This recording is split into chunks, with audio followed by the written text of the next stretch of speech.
Agora eu quero mostrar para vocês, basicamente, quais são as habilidades que eu acredito, nesses 15 anos de experiência, participando de projetos grandes, médio, pequenos, construindo a base de colaboradores aqui dentro da nossa escola, conversando com outros donos de empresas. E a gente troca muita ideia sobre o que falta em cada um dos tipos de funcionários. É claro que a minha experiência é muito mais baseada no mercado digital, mas eu tenho amigos que são de todas as áreas e basicamente eu reuni tudo isso numa lista daquilo que eu acredito que seja o sentimento geral do contratante, né? Pelo menos da minha geração, em relação aos três principais perfis. E é por isso que eu preciso que você tenha voltado lá na aula da nossa revolução. Para entender isso, eu quero que você saiba exatamente se você se encaixa mais num perfil técnico, num perfil criativo ou num perfil gestor. Eu quero começar falando sobre o perfil gestor, porque é o perfil que geralmente falta mais no mercado. O Brasil é um país onde falta líderes de pessoas. O Brasil é um país onde falta gente que assume responsabilidade. O Brasil é um país onde falta gente que faz a curadoria dos funcionários. Nós temos dezenas e centenas, ou às vezes milhares de índios para cada cacique. Então, um gestor hoje ele tem que entender não só de pessoas, mas ele tem que entender de processos, ele tem que entender muitas vezes da parte da regulamentação ou do regulador. O gestor é um funcionário mais caro. O gestor ele é uma mão de obra mais sofisticada e muitas vezes você se torna um gestor tão especializado em alguma área que você está sempre até concorrendo com os mesmos profissionais pelas mesmas vagas. Como se diferenciar disso?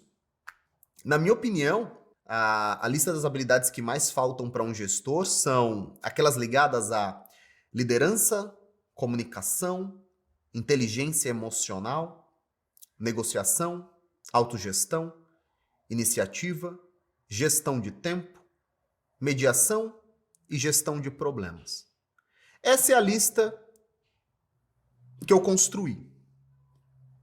Dessa lista, algumas dessas habilidades são capazes de gerarem mais ou menos impacto na hora de criar o seu roteiro, a sua big picture, a sua narrativa, o seu storytelling, nesses 10 minutos que decidem se você vai conseguir esse cliente ou se você será contratado para esse emprego ou não. É bobagem defender pontos sendo um gestor, é bobagem defender pontos de liderança. É bobagem. Todo mundo bate.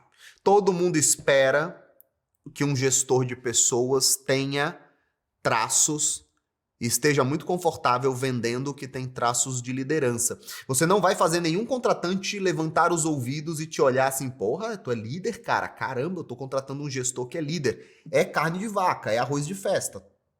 Todo mundo espera que você, se quer ser um gestor de alguma coisa, quer ser um líder de alguma área, qualquer que seja, é esperado que você seja um líder. No entanto, eu gosto muito desse ponto número 5 e desse ponto número 7, porque são habilidades que eu não vejo combinadas por quase ninguém que eu entrevistei, e seriam habilidades que me chamariam muita atenção a mim como contratante, se eu estou conversando com um gestor e ele fala para mim, olha, a minha especialização, olha, aquilo que eu gosto de fazer mesmo é implementar uma cultura de autogestão dentro da empresa. Porque a primeira coisa que o cara vai falar é, o que é autogestão? Autogestão é o seguinte, eu sei o que os meus funcionários devem fazer, mas o meu método de trabalho, ele busca como principal objetivo que cada funcionário saiba o que ele tem que fazer e seja responsável pela entrega ou não. Em tese, todo mundo, todo ser humano adulto, pleno, capaz, deveria saber disso. Vá para uma empresa com 50 funcionários e veja se as pessoas são capazes de fazer. Não são.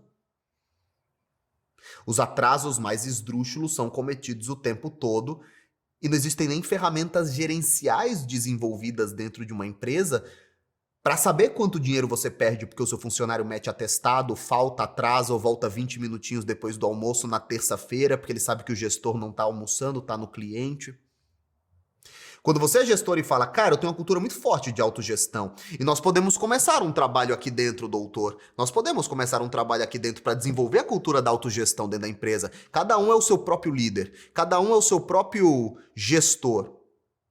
E a empresa vai ficar mais inteligente, as entregas vão chegar em tempo, e os atrasos diminuirão, e as perdas vão ser reduzidas. E aí, logo em seguida, quando você emenda com inclusive, você percebe como nesse momento o storytelling da sua apresentação deixa de ser sobre o seu currículo e passa a ser sobre a sua competência?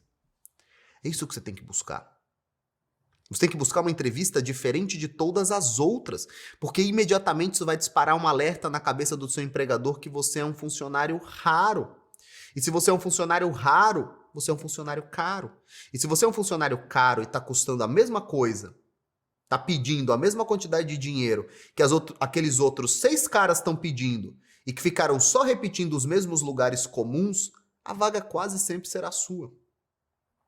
Agora imagine que dentro dessa estrutura de explicação sobre a importância da autogestão, você venda para esse cara o desenrolar dessa conversa da seguinte maneira.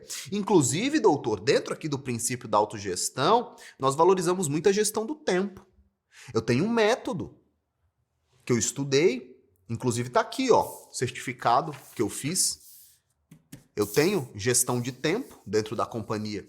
A gente vai descobrir em quanto tempo essas tarefas todas poderiam ser feitas, quanto tempo foi desperdiçado.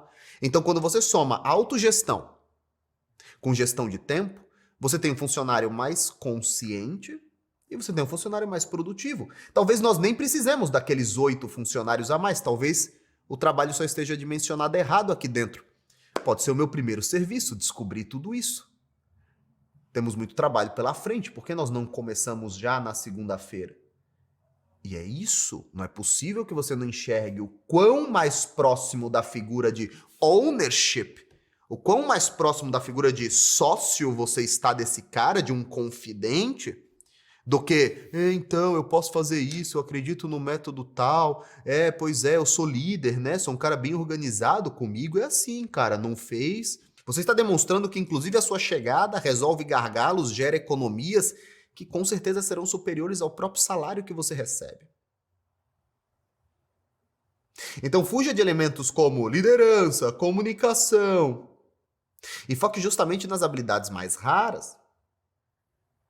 Imagine que você esteja no momento de pré-framing ali com o contratante ou com o cliente. Vou usar um exemplo de cliente, que eu estou usando bastante exemplo de contratante, né? Vou usar um exemplo de cliente. Imagine que você pegue um cliente que você pergunte qual é a dor dele e ele já conte de cara que ele teve 2 outros prestadores de serviço que não entregaram o serviço.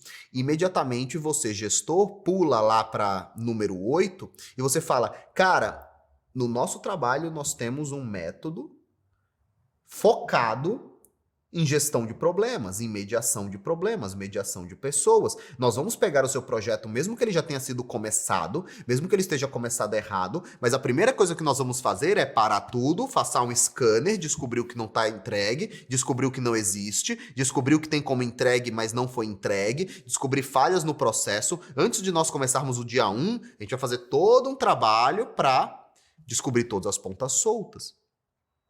E esse é um trabalho que eu vou fazer para você sem acrescentar nada no preço. Porque eu gosto de fazer isso e eu sei que depois você vai virar case para que eu consiga os próximos clientes. E vira. E esse cara vira case. No próximo cliente, quando você encontrar alguém que precisa de mediação de crise, que está trocando de equipe, que o designer prometeu que ia entregar e não entregou nada, você vai poder repetir o mesmo discurso e vai falar, tá vendo o Pedro aqui, cara? O Pedro, a gente pegou o projeto dele quase todo desgraçado. O cara apagou a pasta do Drive, perderam todas as artes. A gente foi pra cima e conseguiu recuperar tudo, e alinhamos, e não atrasamos. Ele esperava aí atrasar 6 meses, nós entregamos no último dia do projeto, mas entregamos, economizamos um dinheirão para ele. Então, a sua entrevista se tornou totalmente diferente. E pela diferenciação é que você se destaca. Não esqueça disso. Você não se destaca pela excepcionalidade das suas habilidades. Esse é o destaque óbvio da vida. Mas num processo curto, de tomada de decisão imperfeita, como é um processo de contratação, que está muito mais baseado nos preconceitos, no sentido de conceitos prévios, do que de qualquer outra análise técnica, fria e científica e matemática, você se destaca não pelas nomenclaturas frias, você se destaca pela sua raridade. Você se destaca pelas alternativas não óbvias ou não comuns, pelos não lugares comuns que você oferece. Quais são as habilidades desejadas quando nós estamos falando em um profissional criativo? Todo mundo que trabalha com muitos profissionais criativos, filmagem, som, edição, designers, UXers, todo mundo que trabalha com atores, músicos, artistas, todo mundo sabe que faltam elementos de gestão, de controle, elementos técnicos aos profissionais criativos. Quando um designer defende, logo no começo do processo de contratação, que ele possui um método de trabalho que torna praticamente impossível o atraso, porque ele se programa para entregar com 72 horas de antecedência qualquer demanda, e que é por isso importante respeitar o processo, e que eu sou até bem chato, viu, contratante? Você vai perceber que eu sou bem chato, você vai perceber que eu te cobro bastante no WhatsApp, mas essa é a maneira de garantir a lisura da entrega. Nós vamos entregar sempre com plano, com uma gordurinha, para que se houver um feriado, cair a data de entrega no meio de um final de semana, nós estamos sempre bem, porque nós estamos sempre nos preparando para uma entrega prévia. É tudo que ele quer ouvir, ele não quer ouvir quais são as suas referências cinematográficas. O cliente só não quer mais ter um designer que atrase. O cliente só não quer ter mais um designer sem autogestão. Então, profissional criativo, redator, social media, designer, ilustrador, um profissional criativo, ele será extremamente diferenciado, ele conseguirá se diferenciar se ele trouxer habilidades como as que eu listei durante a nossa pesquisa, né? Planejamento, gestão de tempo, uma palavra que eu nem sabia que existia, solution design. Os americanos usam sobre solution design. Você tem um problema. Olha que maravilha. Se eu fosse designer, imagine que mundo de diferenciação de mercado não existe quando você diz que você começou a estudar sobre solution design. O design que leva à solução de um problema. Eu tenho um grande problema. Eu tenho um problema de share of wallet. O que é share of wallet? O meu cliente me deixa R$ 79,90 por mês. E ele vai lá e gasta mais R$ 330 com os concorrentes. Muitos desses concorrentes, alunos meus. Muitos desses concorrentes vendendo coisas que eles aprenderam no novo mercado. Então um concorrente entra, aprende, vende e ganha mais por cabeça do que eu ganho. O conhecimento é meu. Por que eu ganho? Por que o meu share of wallet é tão pequeno? Porque eu vendo pouca coisa para vocês. Eu só vendo um novo mercado. Essas atividades de cursos avulsos, elas são bem raras. Então tem um problema. Qual é o problema? Eu gostaria de aumentar o meu share of wallet com a minha base de clientes. Imagine que eu tenha um designer com solution design na sua especialização. Que ele possa resolver problemas. Esse problema solution design, no caso, não é de precificação, não. É de engenharia dentro do próprio projeto. Como é que eu comunico os upsells dentro do site? Como é que eu comunico os upsells dentro da dashboard? Como é que eu comunico os upsells dentro do aplicativo? Como é que eu insiro isso dentro da filosofia da produção dos funis de conteúdo que nós disparamos para os nossos alunos? Caramba, esse cara está diferenciadíssimo e eu tenho certeza que se ele entrar agora na internet e digitar Solution Design, ele vai encontrar cursos sobre isso e vai aprender, e vai aplicar e vai se diferenciar. Um outro ponto é documentação. Quando você mostra para o seu cliente que você é um designer que está extremamente organizado na sua documentação de entrega, você já exorciza o principal fantasma que existe para quem contrata profissionais criativos. Qual é esse profissional? Profissionais criativos são desorganizados. É isso que as pessoas pensam. Profissionais criativos são desorganizados, precisam ser cobrados, você sabe como eles são, eles estão até tarde, eles fazem entrega 2 da manhã, eles são os meninos do design. Eles são os meninos do vídeo. Olha, eu não sou um menino do vídeo, eu tenho um processo, eu sou um editor de vídeo, Eu tenho um processo de documentação, eu tenho um processo que garante a integridade das entregas, de prazo e qualidade, e pode ter certeza que o meu forte é a documentação de todas as entregas que eu preciso fazer. Isso está inclusive embutido no preço. Então te garanto, contratante, que você está levando muito mais valor me contratando do que contratando alguém que você está comprando apenas o serviço. No meu você está comprando o serviço, o arranjo, a gestão e a entrega. Puta, que delícia! Que delícia negociar assim. Que delícia mostrar o diferencial do seu trabalho desse jeito. Não pela faculdade que você fez, não pelos produtos que você usa para editar seus vídeos, pelos programas, mas pela sua capacidade de se diferenciar. Uma coisa interessante é, profissionais criativos, eles tendem a ter baixíssimo nível de liderança. Não liderança interna ou autogestão, não é? Autoliderança. Eles não gostam de liderar outras pessoas, eles não gostam de cobrar outras pessoas, eles não gostam de dar pressão, eles não gostam. O profissional criativo é mais voltado à feitura do seu próprio trabalho. Imagine que você, profissional criativo, incorpore ao seu portfólio de habilidades Scrum. E na hora da entrevista, você defenda, e defenda com propriedade, com segurança, que você é capaz de montar pequenos squads e realizar tarefas, porque você tem, sim, uma especialização em Scrum. Você tem, sim, uma pequena formação em Scrum. Você fez, sim, um curso que te qualifica hoje para implementar o método Scrum dentro dos desafios que o seu próprio contratante leva. É lógico que o seu salário fica muito mais barato, sob o ponto de vista da empresa. Quando eles estão pagando 10 mil por um designer, ou 10 mil por um UXer, ou 10 mil por um gestor de marketing, esse gestor fala que ele tem especialização em Scrum, que ele é capaz de usar o método para fazer, para pagar a maior parte dos incêndios, ou retirar a maior parte dos gargalos que existem dentro da tua empresa, é lógico que esses 10 mil já não são percebidos só como 10 mil. Você está levando 2 ou 3 funcionários pelo preço de um. E o que acontece? Você é contratado. É isso que vocês não entendem. Você tem que transformar a narrativa de uma entrevista ou a narrativa de um café para fechar um negócio numa narrativa que valoriza habilidades que serão encontradas em um número pequeno de pessoas. Porque é a raridade daquilo que você faz e que você sabe que destaca você como profissional. E agora eu quero falar com você que é um profissional técnico. Eu quero falar para você que é um desenvolvedor, eu quero falar para você que é um profissional, um cara que trabalha no BI, um contador, um ADM dentro de uma empresa. Eu quero falar com você que é um profissional que exerce uma atividade técnica, um cara que transcreve legendas, alguém que não precisa necessariamente nem gerir pessoas, nem de impacto criativo.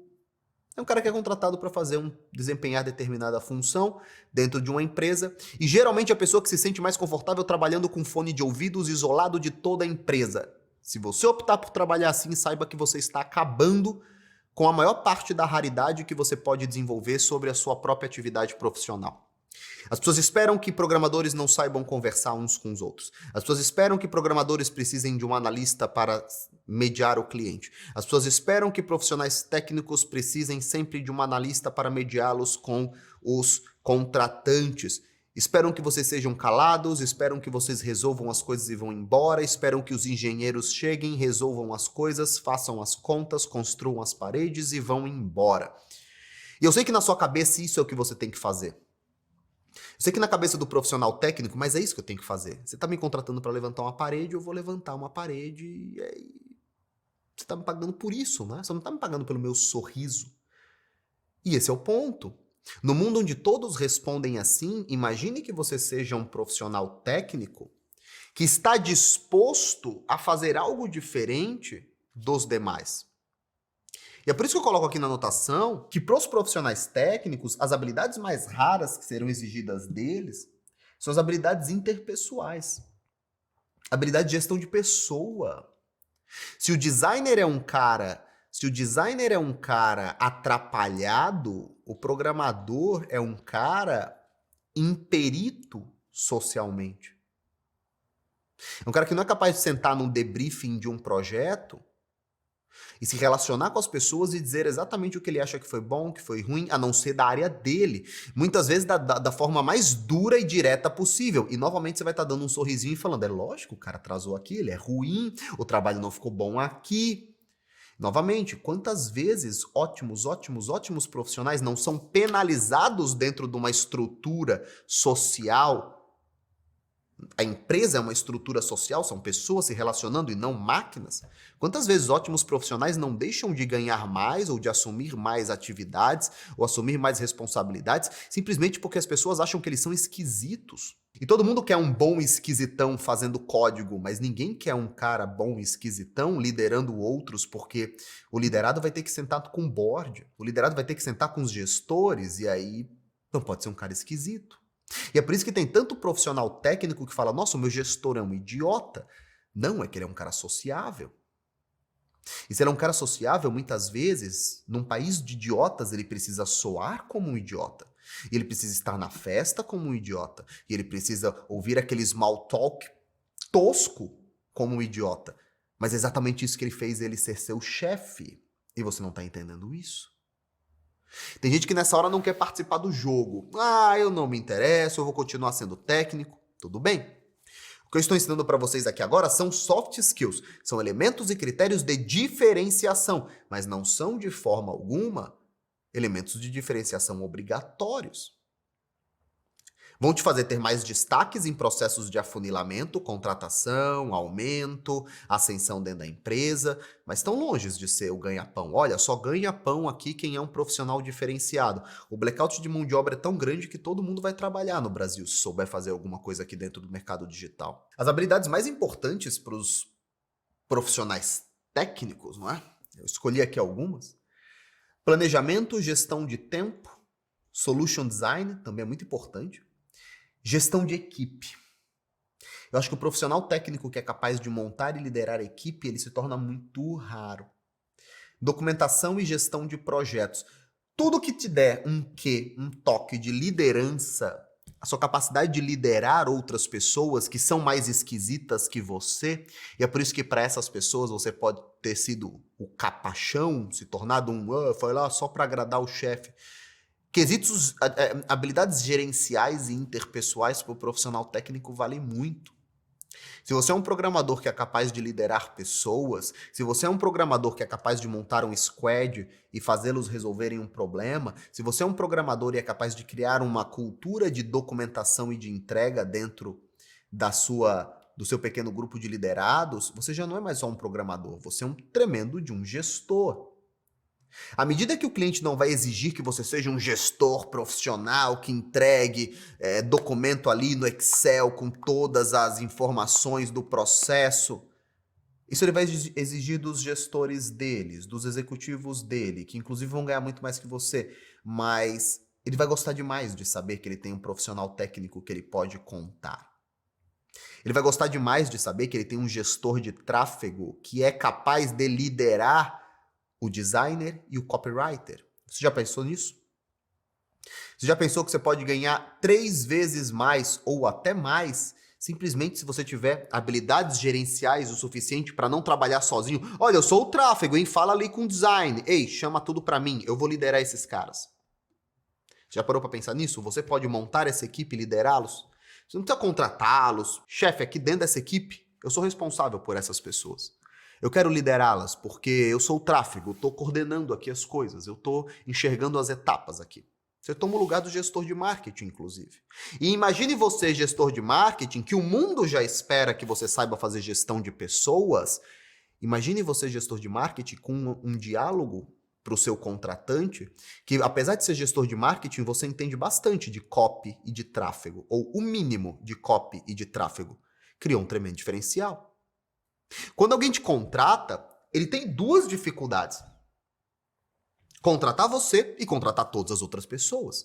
Quando ele contrata você e você fala para o seu contratante, chefe, relaxa, eu já sei quem contratar, eu sei formar uma equipe. Quem vai falar isso? Olha, pode ficar tranquilo que assim que a gente começar a trabalhar, eu vou sentar com você e a primeira coisa que a gente vai fazer é construir uma equipe mínima viável para a execução desse projeto. Você é o único cara que já está falando como se tudo fosse acontecer na próxima segunda-feira. É lógico que você se diferenciará dos outros. O que eu quero que vocês entendam aqui é cultura de destaque. Isso é copywriting puro. Nos 10 minutos que você tem, se diferenciar, não pela carreira que você teve, ou pelos cursos que você fez, que são todos muito parecidos com o do seu concorrente, mas pelos elementos que os seus concorrentes não podem oferecer.